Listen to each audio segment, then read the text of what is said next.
Hello, I'm Dr Sergis from the Dr Sergis Academy, and today I'd like to answer a question on an A-level maths stroke A-level mechanics question, and it concerns a lift with a block on the floor of the lift being accelerated upwards by a rope PQ, and the whole system is accelerated upwards by the rope pulling the whole lift with the block inside it with an acceleration upwards of 0.2 meters per second squared.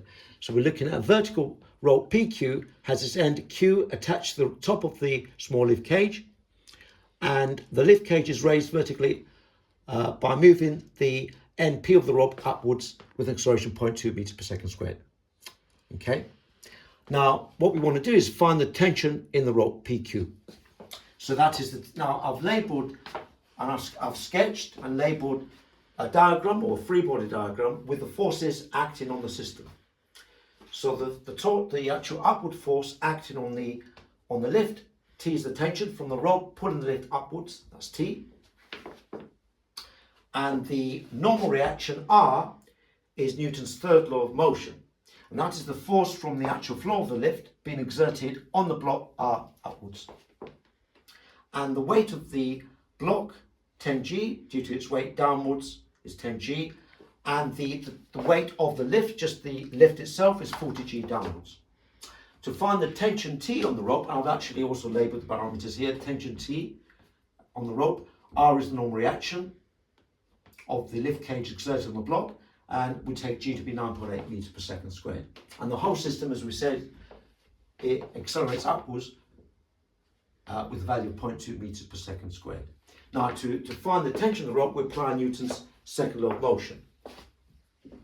Now to part A, so that's resultant force, sigma F, equals the mass times the acceleration.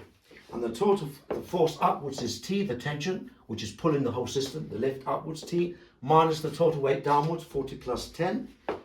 40G plus 10G is 50G.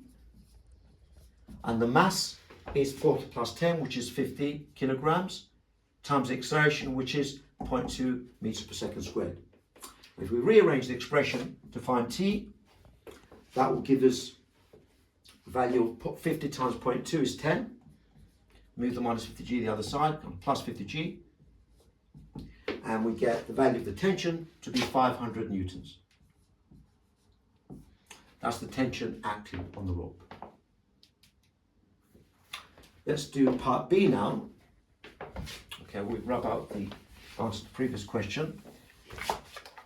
For part B, we need to find R, the normal reaction, which is the magnitude of the force exerted on the block by the lift cage.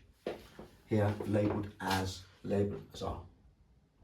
So let's examine just the forces acting on the block. Yeah, because R is acting on the block, so we need to just analyse the block, the free body diagram on the block. So that the actual force acting on the block upwards is R, minus the only force acting on the block downwards is due to its weight, due to this pulling it down, that's 10G. And that's equal to its mass, 10, times acceleration, 0.2. And of course that's, again, Newton's second law of motion, which is sigma F equals 10 the mass, A is the acceleration. Okay. So what we need to do is transpose the equation, make R the subject, the normal reaction. So it's 10 times 0.2, which is 2, and move the minus 10G the other side, becomes plus 10G. And that will give us a value of 100 newtons. So the normal reaction acting on the block, R, is 100 newtons. I hope you enjoyed that. Thank you.